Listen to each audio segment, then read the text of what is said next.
Buonasera, buonasera amici di Sport di Più e amiche ovviamente di Sport di Più. Questa sera sono in location privata, come si suol dire in questi periodi.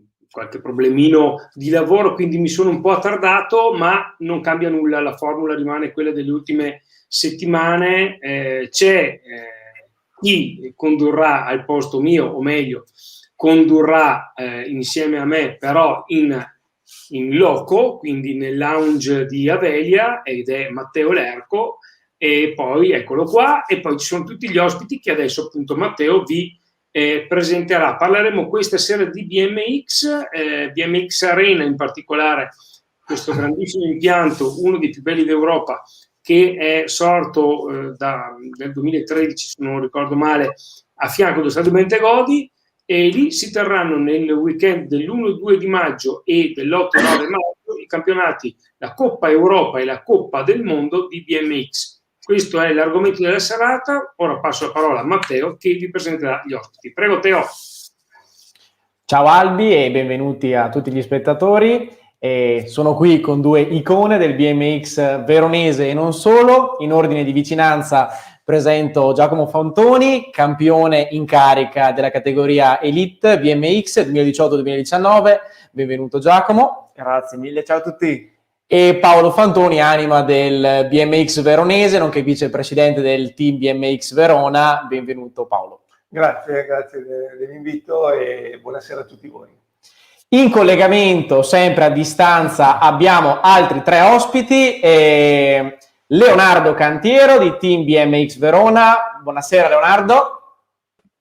Buonasera a tutti. Buonasera. E abbiamo Pietro Bertagnoli, sempre di Team BMX Verona. Buonasera e benvenuto Pietro. Grazie mille, buonasera a tutti. E ultimo, ma non ultimo, uno dei volti più apprezzati del giornalismo veronese, Stefano Cantiero, nonché appunto papà di Leonardo. Benvenuto Stefano. Buonasera a tutti, specifico che non sono un rider. No, ma forse a tuo modo sì. Sei un rider comunque Stefano, dai. Sì, diciamo che ho il physique du rôle per quello che faccio. Ecco. Allora Teo, insomma intanto ringrazio anche gli ospiti di essere qui questa sera. Entriamo subito nell'argomento. BMX Arena, poi andiamo sugli eventi, però BMX Arena, e qui tiro subito in ballo Paolo, questa enorme, questa bellissima struttura, questo centro a livello europeo, lo dicevo prima, tra i più importanti. C'è anche un bel video che è uscito in questi giorni, realizzato da Stefano, dove si vede un po' la storia di questa arena. Ci vuoi raccontare qualcosa brevemente, Paolo?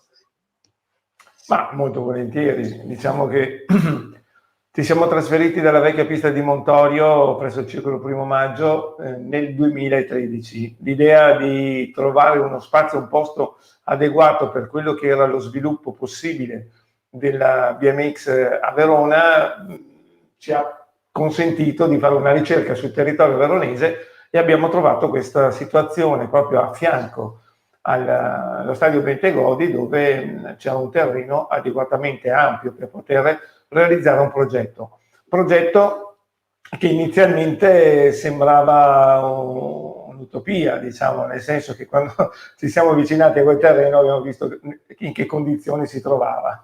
Era, sì, nel video ho detto una discarica a cielo aperto, ma non vi nascondo che non c'era solo questo, ma c'erano anche costruzioni abusive e quant'altro. Insomma, era un posto dimenticato, un po' abbandonato a se stesso.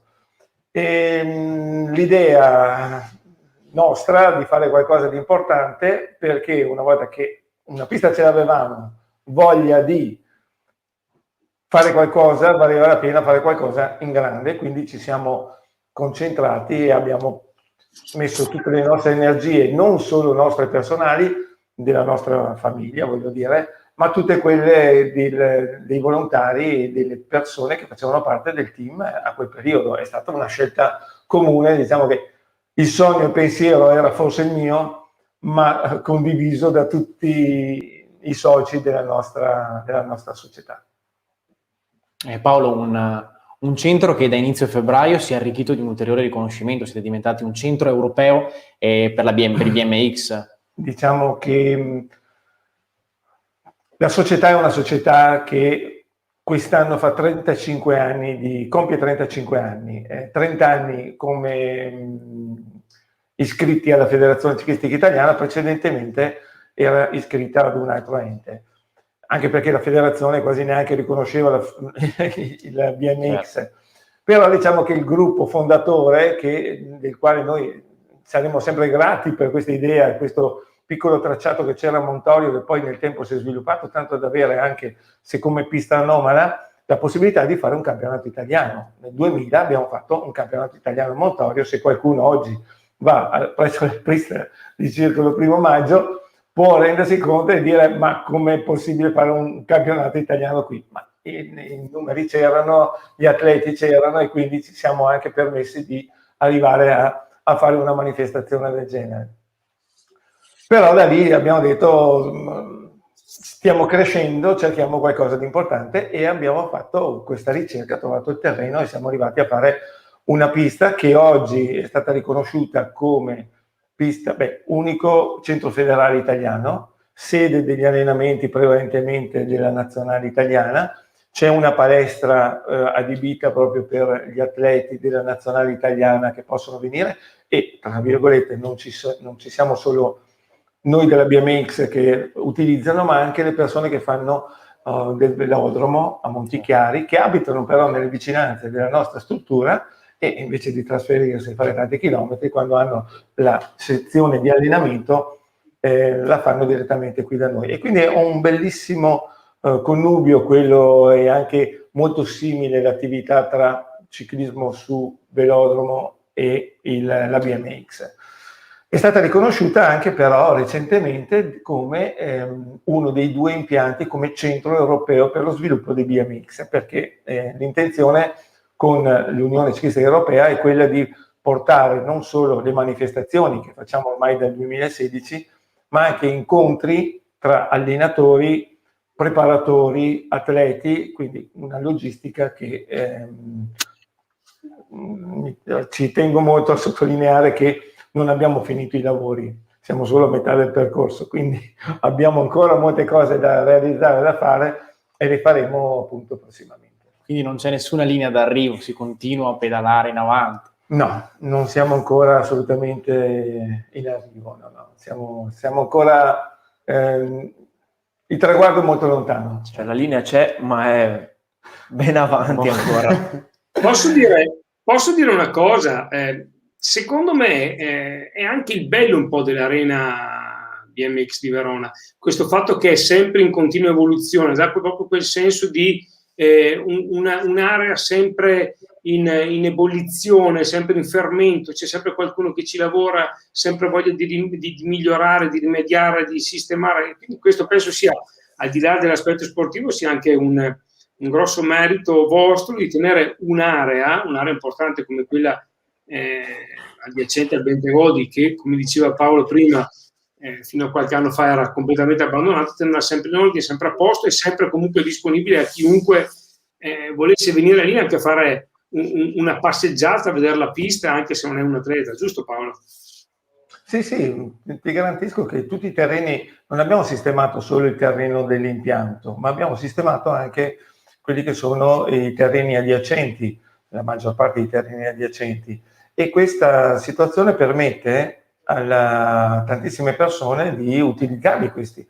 Chi ha il cane, ad esempio, viene lì con il cane a passeggiare, a giocarci con la pallina, e gli amici del cingalesi che arrivano con il cricket e giocano a cricket sul prato, persone che arrivano e si trovano per prendersi il sole, addirittura in queste giornate che la gente ha voglia di star fuori e anche prendere il sole.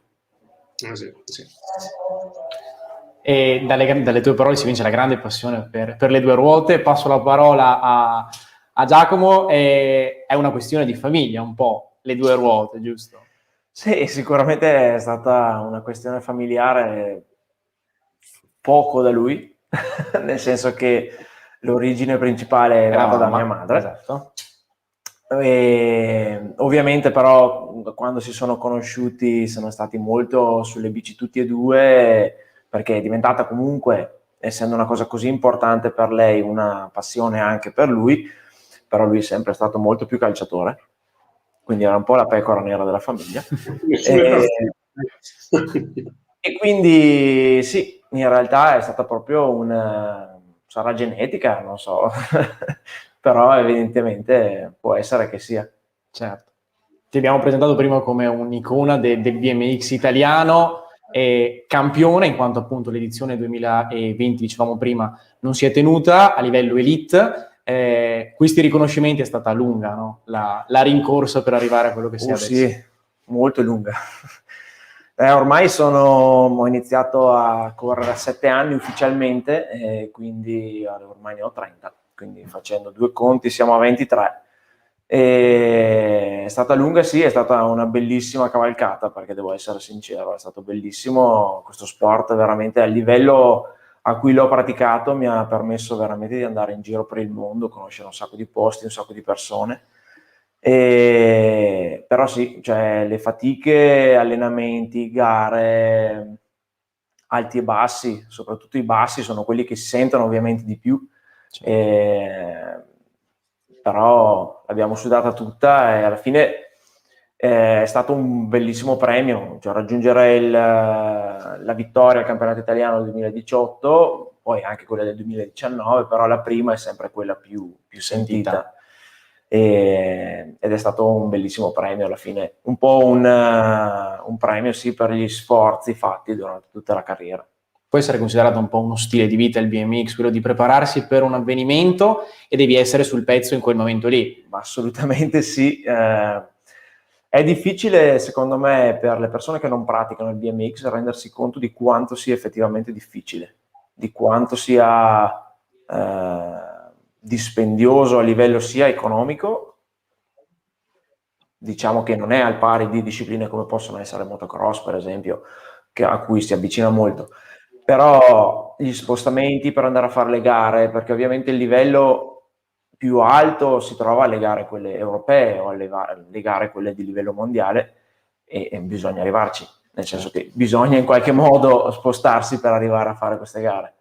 E quindi economicamente, ma anche e soprattutto dal punto di vista degli allenamenti, se quello che si punta a un livello olimpico, come è il mio caso, come è il caso dei ragazzi, gli sforzi sono veramente tanti, stiamo parlando veramente di 7 giorni alla settimana di allenamento, quando va bene c'è un giorno di pausa, un giorno di riposo, massimo 2 quando è il caso di riposarsi per gara, ma è veramente...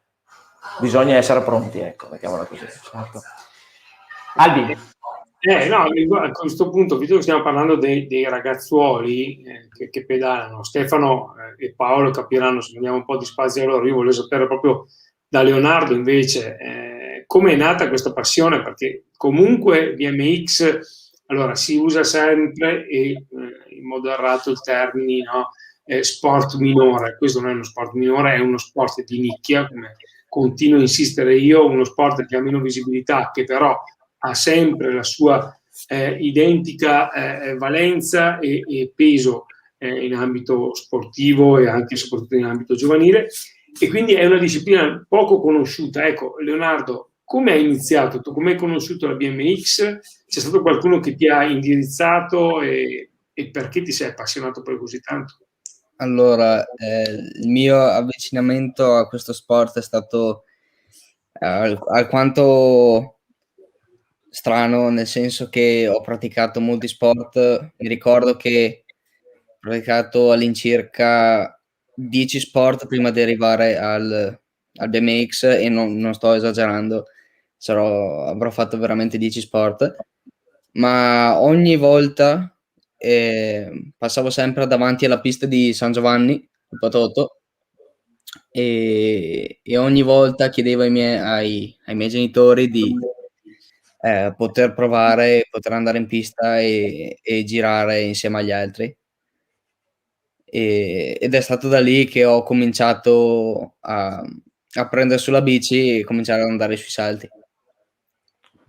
E E perché hai continuato? Cioè, cos'è che ti piace particolarmente di questo sport?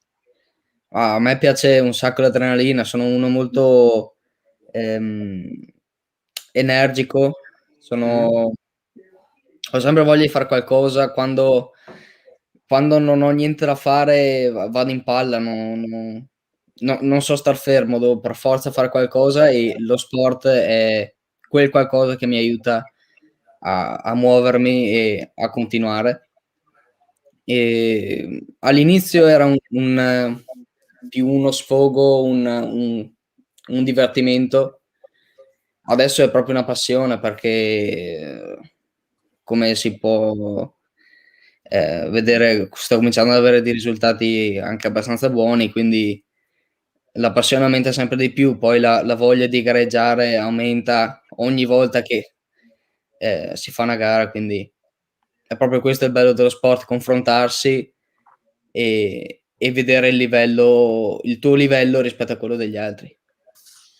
Albi, Sì, Albi, però. devi sapere che io conosco già Leonardo, ho avuto il piacere di incontrarlo in passato, l'avevo lasciato come fresco vincitore del Trofeo delle Nazioni di Saint-Étienne in Francia, categoria allievi, lo ritrovo adesso come trionfatore di questo trofeo Antenore Energia, recentissimo, no? Come affermazione, Leonardo, ti trovo sempre al top. Sì, è stato questo weekend. Questa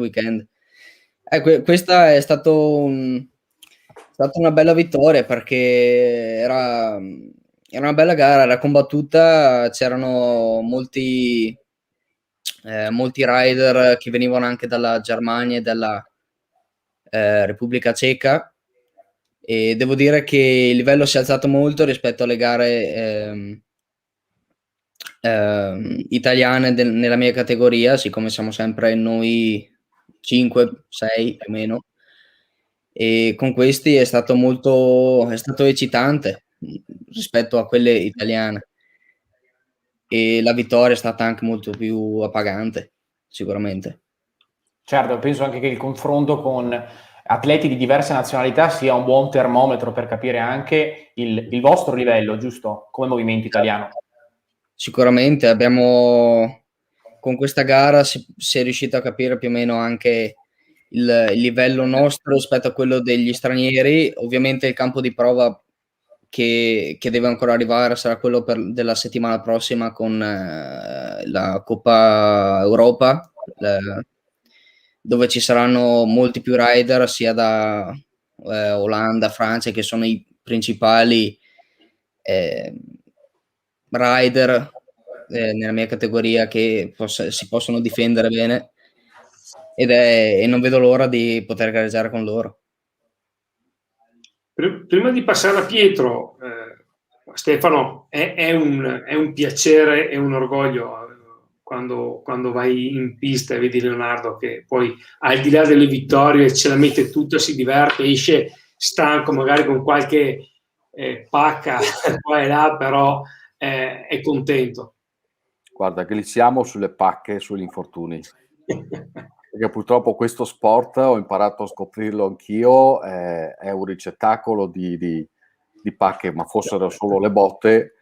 Lui si è slogato la spalla 2 volte, ha avuto una lesione alla milza, perché ha detto tutte cose che poi si sono risolte, capiamoci, però gli ha comportato star fuori dalle competizioni per mesi e mesi, ed è dura per un ragazzo con la sua voglia, con la sua determinazione, con la sua grinta e soprattutto con quell'insana incapacità di star fermo, tenerlo bloccato. È difficile, però quando ti avvicini a questo sport a livello professionistico, perché dobbiamo dirlo, anche lui come gli altri amici che sono lì si allena 7 giorni a settimana, sai, non poter mettere sul campo quello per cui ti sei preparato e vedere a che punto sei, godere anche della fatica che fai, è una prova non da poco che ti forgia sia come sportivo ma anche come carattere, perché quando impari in questo sport a superare le avversità che ti si mettono davanti anche di una certa intensità, ti fortifica. Io questo lo vedo in Leonardo, è uno che sa cosa vuol dire non mollare, sa cosa vuol dire far fatica, sa cosa vuol dire cercare il meglio di se stessi. E credo che questo sia uno degli aspetti che in questo sport emergono con grande limpidezza e anche con grande facilità, quindi non puoi bluffare.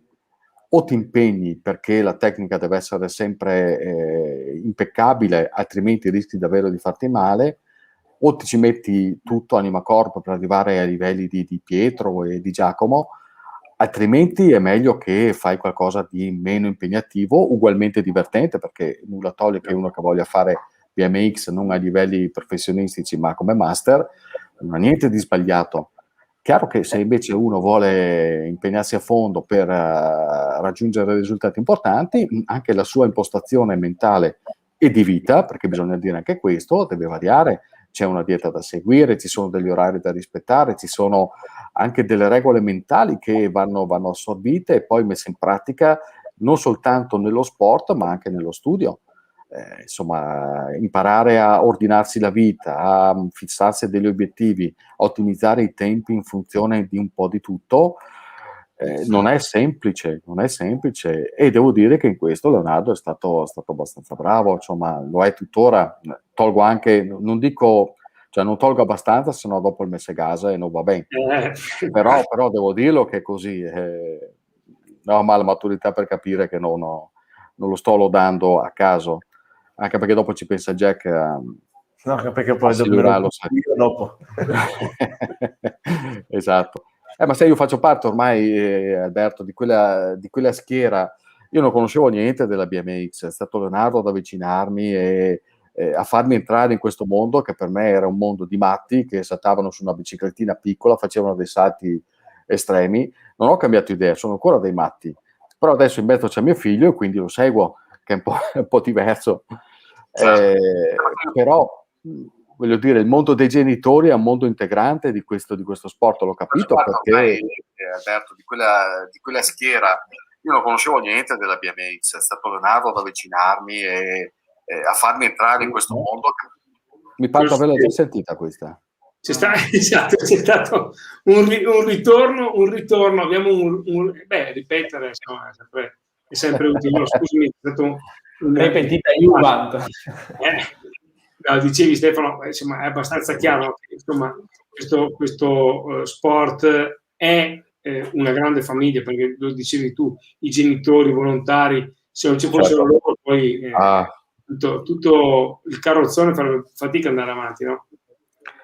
Sicuramente, anche perché ogni tanto mi piace seguire e fare qualche video per loro, tipo quello lì che ho appena fatto, ma ne ho fatti anche degli altri, ma al di là di questo, non di rado, non tanto come vorrei, ma ogni tanto bonca mia, sono anche diventato non soltanto abile coi polpastrelli a scrivere i cosi, ma gli articoli o fare video, montare video, ma queste mani hanno anche preso in mano il tagliaerba e l'andare attorno alla pista a tagliaerba. ma mi sono anche divertito, ma io sono quello che da un punto di vista materiale fa anche meno lì, perché ci sono dei genitori, ragazzi, che lì a Verona a cui bisogna fare un monumento se non ci fossero loro, e Paolo lo può testimoniare come pure Giacomo. C'è questo aspetto di coinvolgimento pratico, ma c'è anche, poi non parliamo durante l'Europeo, che sono tutti lì, mia moglie che va al bar, cioè serve al bar, non è che la va al bar mentre Leonardo corre a ma si dà da fare insieme alle altre mamme. L'altro aspetto dei genitori è che al di fuori della pista si sviluppa anche una socialità che fa bene. Io ho visto anche delle famiglie, non dico che si sono riunite, ma che quantomeno riescono a ritrovarsi attorno a questo sport, perché sei lì, perché sostieni tuo figlio, perché lo incoraggi, almeno quasi sempre è così, poi c'è sempre la mela marcia, per carità, ma c'è una sana, io lo vedo ancora un ambiente piuttosto sano, lo consiglio a chi vuole far avvicinare i propri figli a questo sport, lo consiglio veramente, perché è ben lontano da quelli che si accalorano sugli spalti di qualche campo da calcio, arrivano anche alle mani. Qui non è così, ci sono le rivalità, come è giusto che ci sia, però non arriviamo a degli estremi, ecco, mi taccio. Esatto. No, allora, nel frattempo io vedo che sono arrivati e prego la regia di farli entrare in diretta. Cordiano Dagnoni, che è il nuovo presidente della Federazione Italiana Ciclismo. Buonasera Cordiano. Buonasera a tutti voi. E poi Enrico Della Casa, che è presidente dell'Unione Europea Ciclismo. Buonasera Enrico, benvenuto. Salve, buonasera a tutti, salve. Buonasera. Allora, io partirei, visto che siete qui, intanto vi ringrazio ovviamente di essere qui con noi questa sera, parliamo di BMX, poi parleremo di questi due grandi eventi di Verona. Io partirei subito dal presidente Dagnoni. Innanzitutto volevo chiederle, neopresidente della federazione, e cosa a livello di federazione la BMX come si colloca in questo momento storico? La BMX io la reputo la disciplina più adatta per la promozione, perché io fin da quando sono stato eletto presidente della Lombardia, mi ricordo ormai più di 4 anni fa, era uscito un articolo dove io elogiavo la BMX come approccio al ciclismo, perché la BMX secondo me fa divertire i ragazzi, ha proprio l'aspetto ludico in primo piano. Li mette in condizioni, io mi ricordo da bambino quando con gli amici andavamo a cercare le cunette, le paraboliche, per cui metterli su una pista da BMX li fai divertire, li vesti da motocross con un casco, le protezioni, li fai sentire già dei piloti e poi li fai imparare a dare del tuo alla bicicletta. Io oso dire, insomma ogni tanto qualcuno mi dice che devo dimenticarmi l'aspetto tecnico, però essendo stato atleta, tecnico, eccetera, insomma, nell'animo c'è anche questo aspetto che continua a emergere. Per cui ritengo che a livello di un'impiantistica comunque che può essere approcciata da molte amministrazioni comunali, perché non ha un costo di un velodromo coperto, per dire, però mette in condizioni, come ho sentito nell'intervento di prima, i ragazzi di divertirsi, di fare gruppo, di fare in modo... Io sono stato anche lì a Verona, ho visto Paolo Fantoni con il badile in mano e mi sembra di capire che tutti i suoi collaboratori sono coinvolti proprio anche nelle attività manuali, per cui è proprio quell'atmosfera che coinvolge non solo i ragazzi che si divertono e sono gli atleti veri, ma coinvolge tutta la famiglia, per cui è uno spirito molto particolare che io apprezzo moltissimo e sosterrò molto anche durante questa fase, diciamo, di presidenza. Bene. Matteo, se vuoi fare una domanda al presidente della casa, prego. Sì, buonasera intanto Presidente, abbiamo prima tessuto un po' le lodi di questo centro veronese che è diventato un fiore all'occhiello per tutto il movimento nostrano. Qual è la sua visione su questo centro che appunto celebra Verona agli occhi di tutta quanta la nazione? La nostra visione sul centro di Verona è chiara. Verona è il nostro centro di riferimento per l'area sud dell'Europa, quindi è un centro riconosciuto per l'Unione Ciclistica Europea, e il secondo centro è Valmiera in Lettonia, quindi per tutta la zona paesi nordici scandinavi. Quindi per noi è un punto di riferimento molto importante. È una pista che abbiamo scoperto qualche anno fa con i campionati europei, poi varie prove di Coppa Europa, quindi è un circuito che piace molto agli stranieri, che piace molto alle squadre nazionali che cercano un velodromo, sì, che cercano un circuito di BMX per gli allenamenti, per preparare gli eventi maggiori, quali i Giochi Olimpici o anche i campionati del mondo. Quindi per noi è un punto di riferimento molto importante. Abbiamo un terzo centro che è in Portogallo per l'area ovest dell'Europa, quindi per noi Verona è un centro, come ho detto, molto importante. Poi non è solo il centro, è anche la società locale, quindi una serie di persone che ruotano attorno a questo centro, che lo rendono vivo. La palestra appena costruita, quindi cioè, veramente un centro che anno dopo anno cresce, e quest'anno con la Coppa Europa e dopo nella stessa settimana la Coppa del Mondo è comunque un segno di un'attività incredibile. Quindi ancora una volta complimenti alla BMX Verona. Dalle sue parole emerge proprio come Verona sia pronta a raccogliere questa duplice sfida internazionale, giusto? Ma Verona è pronta perché abbiamo comunque avuto un 2020 molto difficile, dove Verona è stato l'unico evento mondiale di spessore nella BMX e ce l'abbiamo fatta. Grazie a Paolo, di nuovo, BMX Verona, e quindi siamo pronti perché dopo un anno 2020 così difficile e complicato, ci ritroviamo qui a maggio di nuovo in una situazione non facile, ma abbiamo chiuso le iscrizioni 2 giorni fa con 666 corridori iscritti e i migliori piloti del mondo, provenienti dal Venezuela, Brasile, Argentina, Ecuador, Russia, Giappone, Stati Uniti, cioè una partecipazione così è incredibile, è incredibile.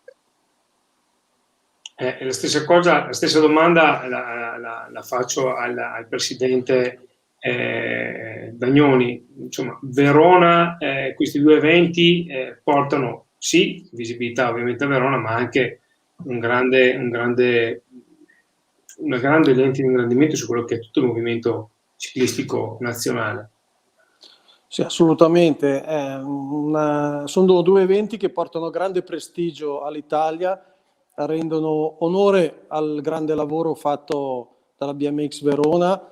Noi come federazione abbiamo accolto con molto piacere la richiesta che è stata fatta personalmente da Paolo Fantoni di avallare la candidatura per eventi così importanti, e soprattutto perché potevano consentire anche la qualificazione individuale oltre a quella di squadra. Insomma, abbiamo questa opportunità di essere vicini a poter qualificare altri atleti grazie a queste manifestazioni, e soprattutto abbiamo il vantaggio di avere il presidente dell'Unione Ciclistica Europea che, oltre ad essere un italiano, è un amico, è una persona che ha sempre, come ha detto lui stesso, supportato questo impianto, per cui insieme probabilmente abbiamo fatto squadra e siamo riusciti ad ottenere questo grande risultato che, ripeto, renderà onore a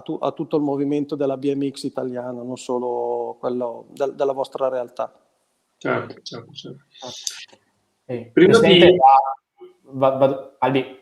Vai Teo, vai. Sì, Presidente, avevo una domanda da porle come neopresidente della Federazione Italiana Ciclismo, appunto quali sono gli obiettivi che si propone di inseguire durante il suo mandato? Ma gli obiettivi sono molteplici, però visto che stiamo parlando di BMX, per cui parliamo di fuoristrada, io mi sono preso un impegno particolare di cui sono molto convinto e credo sia un obiettivo raggiungibile, molto concreto, che è quello di valorizzare molto di più l'attività del fuoristrada in generale, perché ormai il 56% dei nostri atleti arrivano dal fuoristrada. Per cui la BMX fa parte di questo mondo. Io ho già iniziato un primo incontro, il primo di una serie di incontri che farò con tutti i corpi militari, perché l'obiettivo è quello di portare i corpi militari a sostenere gli atleti, soprattutto quelli di un certo livello di interesse nazionale, per dare uno stimolo a questi atleti di poter andare avanti, di poter fare come professione l'atleta nell'ambito del fuoristrada, per cui io parlo di mountain bike, ma parlo anche di BMX, e di avere anche magari la possibilità di avere un lavoro a fine carriera, però soprattutto dare la possibilità anche ai più giovani di vedere questi atleti di grande livello continuare magari a raggiungere grandi risultati a livello internazionale. Io credo che dare questa possibilità sia veramente un aiuto concreto per i nostri atleti, per poter gareggiare in serenità come veramente un professionista di quello che fa l'attività anche su strada o su pista. Visto che parlava di atleti, Presidente Dagnoni, Matteo, io coinvolgerei un attimino Pietro, che finora è rimasto lì ad ascoltare, ma mi sembra anche giusto intervenire con i presidenti. Vuoi fare tu una domanda a Pietro? Sì, parlando di nuovo che avanza, Ti chiedo appunto questa medaglia di bronzo conquistata recentemente a Graz, che valore ha significato per te? Eccomi. Allora, beh dai, a Graz la prima gara era il circuito italiano, ho fatto entrambi i giorni in terza posizione, sono molto contento anche perché ho iniziato bene la stagione e doveva continuare bene la stagione, però purtroppo mi sono fatto male, però sto recuperando e speriamo per le prossime gare di tornare pronto. Il tuo avvicinamento al BMX com'è stato? Com'è? Il tuo avvicinamento al BMX com'è avvenuto? Allora, ho iniziato a 5 anni, adesso ce ne ho 21, quindi ormai è più di 15 anni che faccio questo sport. Ho iniziato a Montorio, una pista di Montorio, quella prima di questa qua a Verona, tramite i miei genitori che conoscevano un'altra famiglia il quale il figlio faceva BMX e mi hanno portato a provare da questo sport e da quel giorno lì non ho più smesso. Ho fatto anche calcio, però dopo un paio di anni ho deciso di spostarmi su BMX, diciamo, che mi appassionava molto di più. E sono ancora qui che appunto lotto per questo sport, da portare avanti. Ho visto una bella intesa prima con Giacomo e Leonardo. Ti chiedo quanto è importante anche fare team building e quindi coesione tra membri dello stesso gruppo. Non ho sentito bene, scusami. Non hai sentito la domanda? Mi senti ora? Sì, un attimo. Mi senti? Sì, No, ti chiedevo appunto quanto è importante il valore del gruppo. Vedevo una profonda intesa con Giacomo e Leonardo prima e appunto mi è sorta questa domanda. Quanto è importante creare connessione tra membri della stessa squadra? Ah, ok, sono sentito. Beh, ogni giorno alla fine ci alleniamo sempre insieme, siamo anche tra, diciamo, tra gli atleti più presenti, diciamo, per la nazione. Storiamo molto bene insieme, cioè, ogni giorno ci alleniamo insieme, appunto ci stimoliamo anche a vicenda tra palestra, pista, soprattutto in pista facendo esercizi insieme. Molto importante comunque l'esercizio in gruppo, soprattutto anche in questo periodo in cui ci sono ragazzi non italiani, così c'è anche un confronto anche con altri atleti. Però comunque il nostro gruppo lavora bene e continuiamo sempre così. Giacomo, fanno i bravi queste nuove leve? No. Allora, sì, dobbiamo essere onesti, sono bravi, ormai io sono a fine carriera e quindi prima o poi dovrò smettere. Sono contento che saranno loro a prendere il mio posto. Sono molto contento e sono molto tranquillo anche che la disciplina che mi ha appassionato per tutti questi anni, che mi appassionerà ancora perché il mio futuro è ancora nel mondo del BMX, passerà nelle loro mani, quindi sono molto tranquillo. Sì. A fine carriera, mi dici te, io aggiungo che c'è però un grande obiettivo all'orizzonte. Sì, il più grande di tutti. Sì, l'obiettivo è più grande, nel senso che ovviamente la partecipazione alle Olimpiadi è sempre il sogno del cassetto più grande di tutti quanti. Ovviamente non è una semplice partecipazione, cioè quello che si vuole andare a fare alle Olimpiadi non è solo star lì e guadagnarsi il posto e andare a guardare, ma ovviamente far combaciare tutte le cose, preparazioni, tempi, eccetera, perché sia la gara clou della propria carriera. Certo. Paolo, parlavamo prima a microfoni spenti, queste due competizioni internazionali sono un trampolino di lancio importante per raggiungere l'obiettivo Tokyo. Sì, assolutamente. Ci sarà la possibilità per i ragazzi di giocare in casa e come anche per il calcio, il basket o la pallavolo, giocare in casa ti dà sempre un'energia in più. E devo ammettere che questa scelta di poter pensare di fare anche la Coppa del Mondo, perché con la Coppa Europa ormai è una cosa che abbiamo nel sangue, cioè se non ci dà l'Unione Ciclistica Europea la prima e la seconda tappa della Coppa Europa, cioè io mi incazzo, lo dico veramente, perché non è possibile che non la diano a noi, ma ormai con il rapporto che c'è con il presidente dell'Unione Ciclistica Europea è quasi un rapporto di non dico di collaborazione, ma di condivisione di quelle che sono tutte le problematiche della gestione, come pure è una condivisione importantissima con il Presidente. Ecco, volevo appunto arrivare, Presidente Dagnoni, e volevo appunto arrivare a questo, che nei momenti in cui una società si sente in balia di, come noi non abbiamo le spalle coperte da sponsor, da situazioni che ti dicono andate avanti, no, noi andiamo avanti con le energie che ci danno i bambini che vengono ad allenarsi, gli atleti più grandi che sono quelli più dotati, diciamo quelli più preparati, ma tutte queste difficoltà noi piccoli le scarichiamo sui presidenti, e il dialogo che abbiamo, fortunatamente un dialogo apertissimo con il presidente Dagnoni, che mi sembra strano dire il presidente perché lo chiamo Cordiano, perché è una persona che quando tu chiami al telefono rispondi immediatamente, e se no ti mette il messaggio, ti dico ti richiamo dopo, e ti richiama dopo.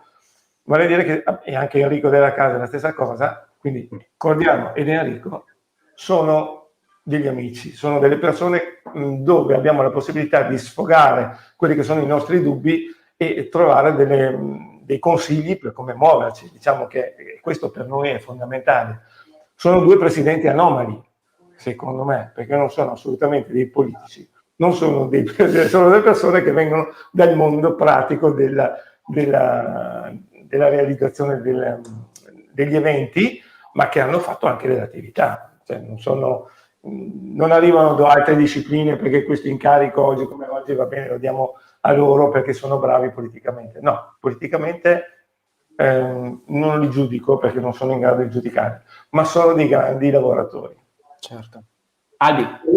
Conoscono lo sport, e questo è fondamentale, lo vediamo anche poi in questi giorni. Bisognerebbe che chi entra nella stanza dei bottoni di una federazione sapesse veramente di cosa si tratta. Tante volte non è così, mi sembra da capire dalle parole di Paolo che insomma, sia il presidente Dagnoni che il presidente della casa sono quel tipo di presidenti che sanno di ciclismo, sanno di cosa ha bisogno soprattutto la base, quindi soprattutto i giovani, e quindi insomma sono sempre lì pronti a montare, a saltare in sella e a pedalare con gli atleti. Io a questo punto vorrei dire una cosa, se mi permetti. Sì. L'esempio più giusto secondo me è quello proprio del rally, vale a dire che tu hai bisogno di un navigatore che ti aiuti a compiere il gesto, e loro sono, in questo senso, sono le persone giuste. Sono degli ottimi navigatori, dai, diciamo così.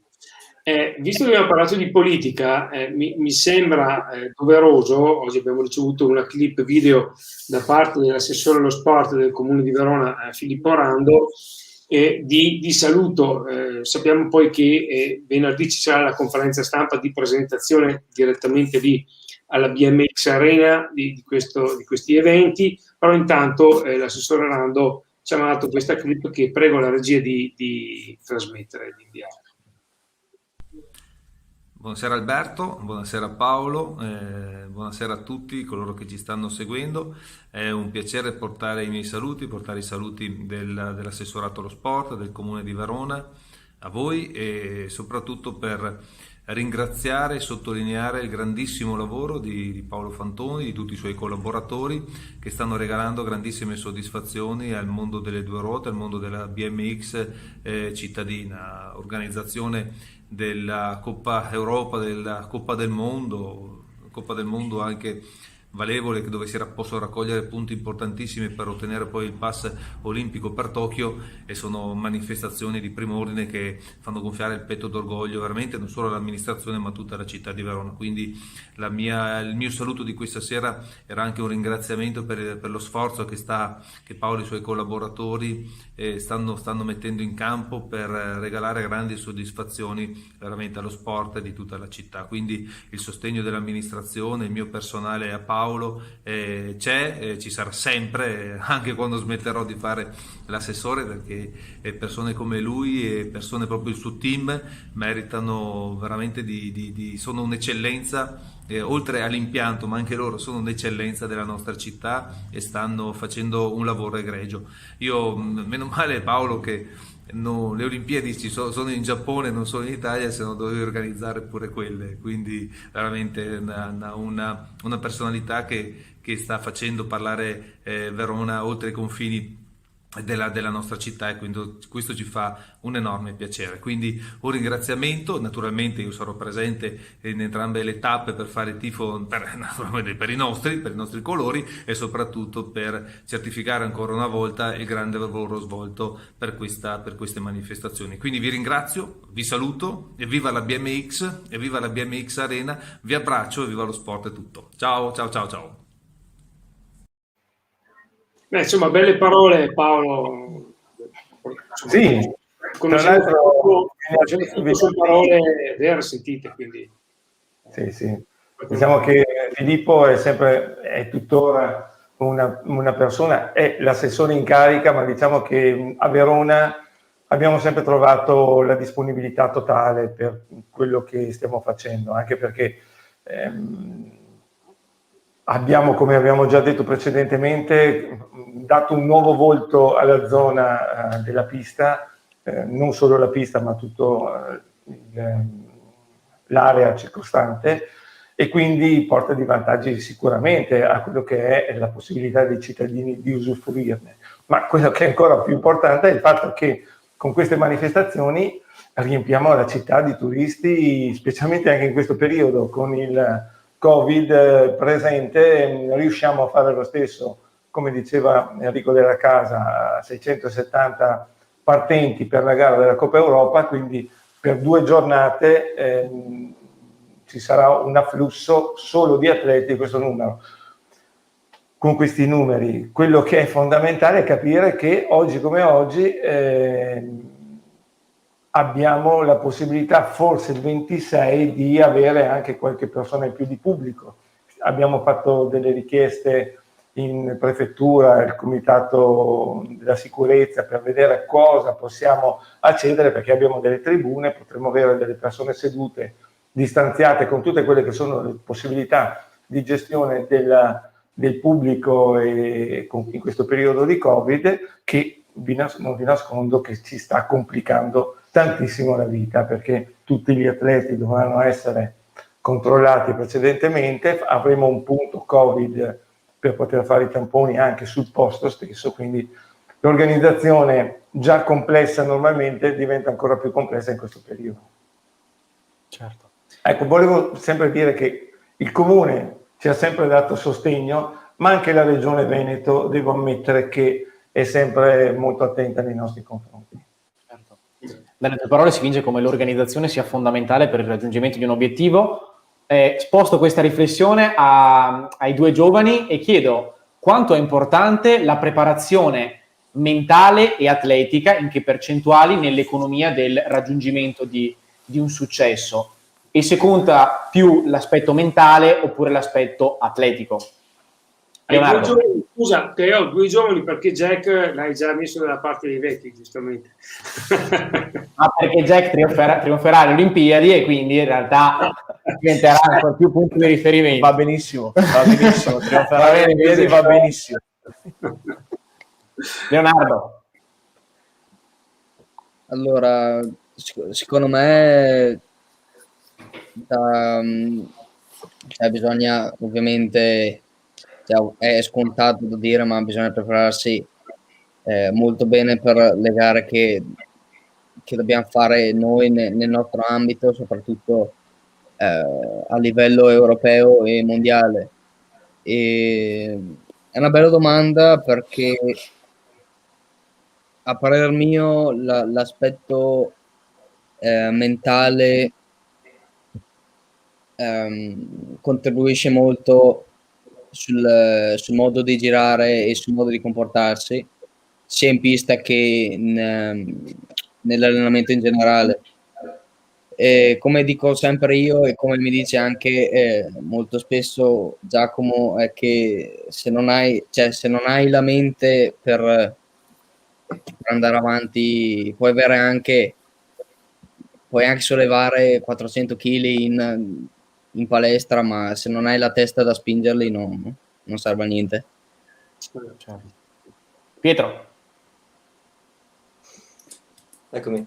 Allora, secondo me, per l'aspetto mentale, parte principale secondo me, perché anche sulla base atletica, noi in questo periodo siamo messi, secondo me, da parte mia, il nostro gruppo qua è messo molto bene, però appunto senza la testa è quello che influisce, secondo me, un po' noi, diciamo, soprattutto anche a me.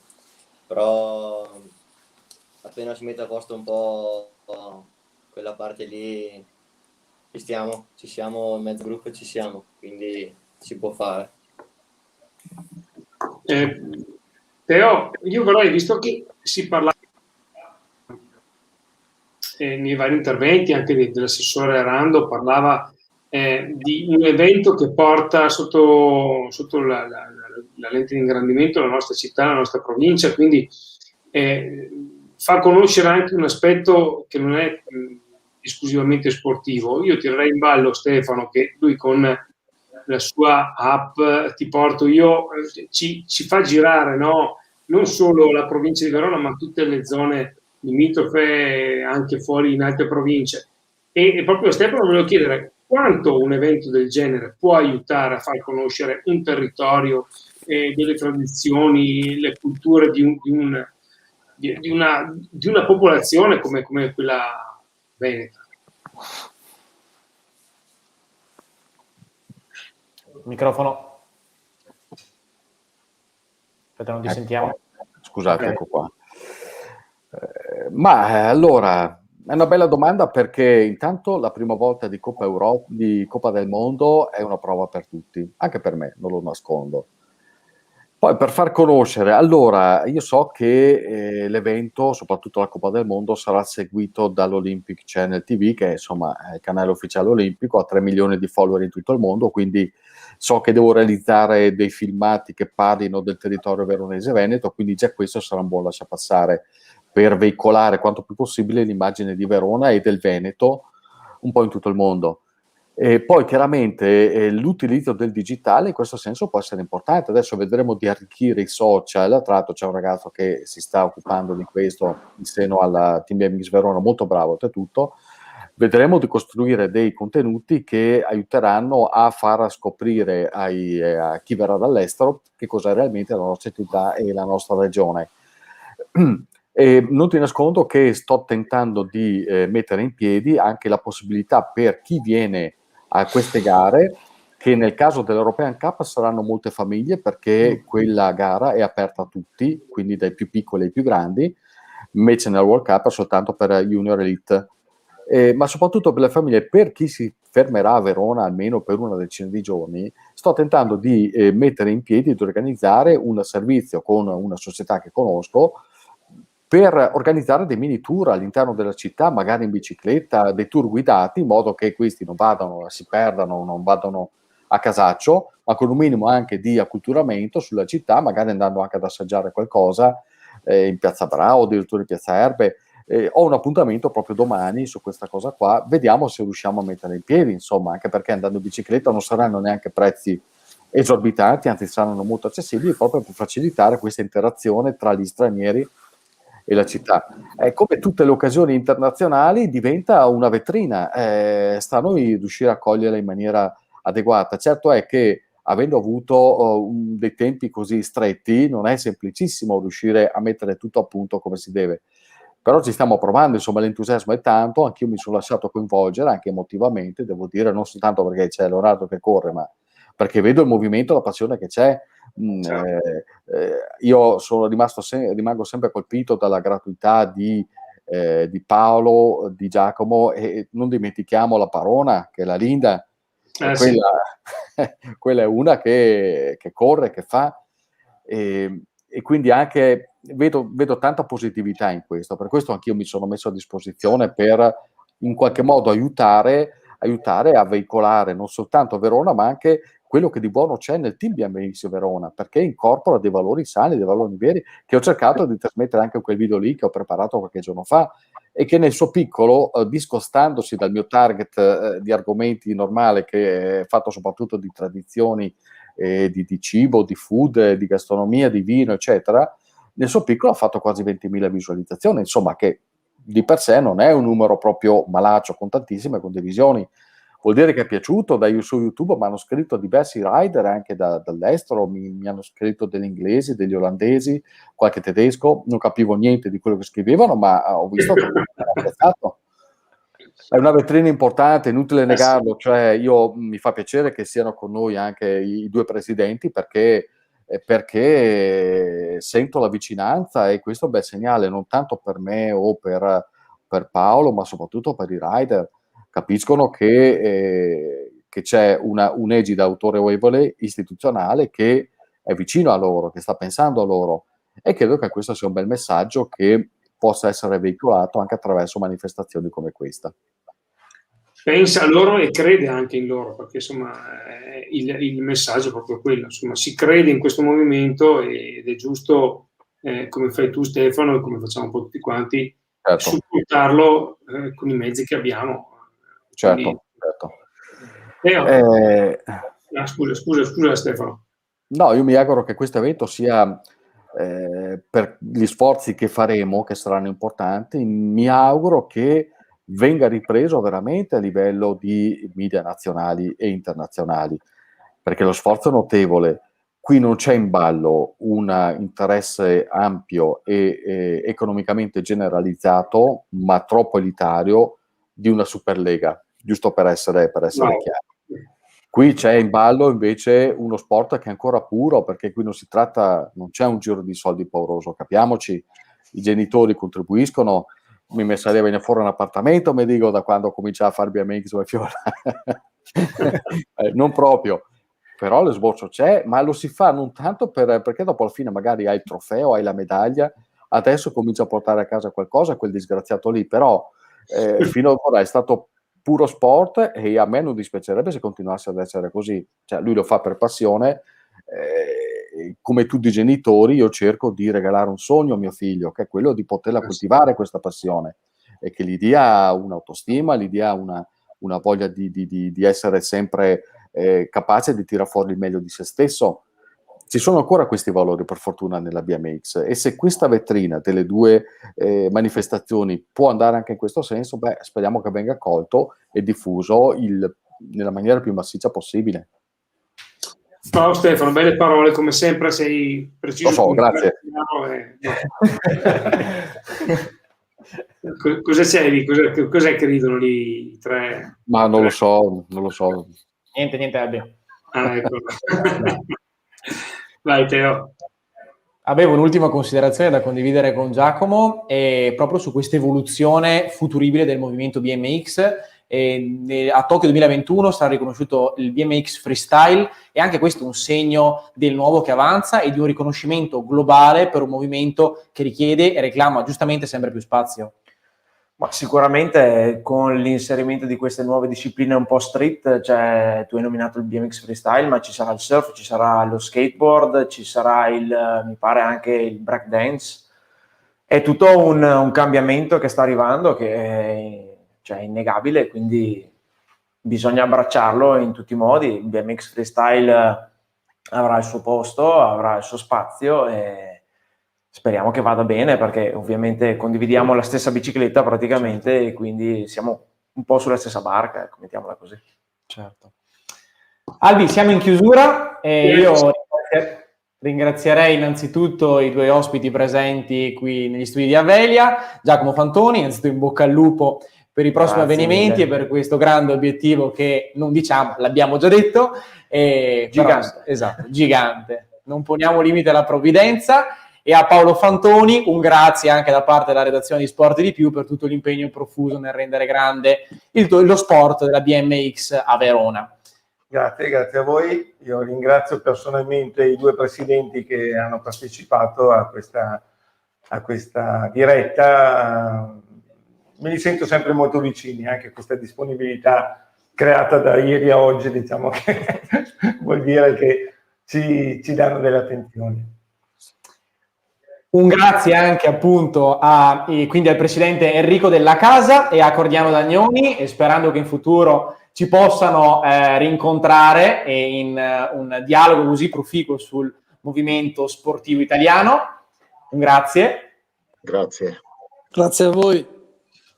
Un saluto anche ai due giovani atleti, Leonardo Cantiero e Pietro Bertagnoli, e un grosso in bocca al lupo per i prossimi appuntamenti, che siano ricchi di successi. Grazie mille. Grazie. E un saluto a Stefano Cantiero per il contributo, e niente, l'auspicio è che con Grazie a voi. Digital Journalism possa celebrare in una maniera digital anche questi due avvenimenti ormai alle porte. Lo farà, sempre di più.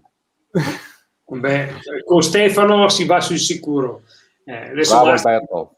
Fine. 50 euro per il dopo. Quindi non mi pesa assolutamente dimostrarla in ogni occasione. Quindi avanti così, ci vedremo lì all'Arena, alla BMX Arena nei prossimi giorni. Grazie Alberto, grazie davvero.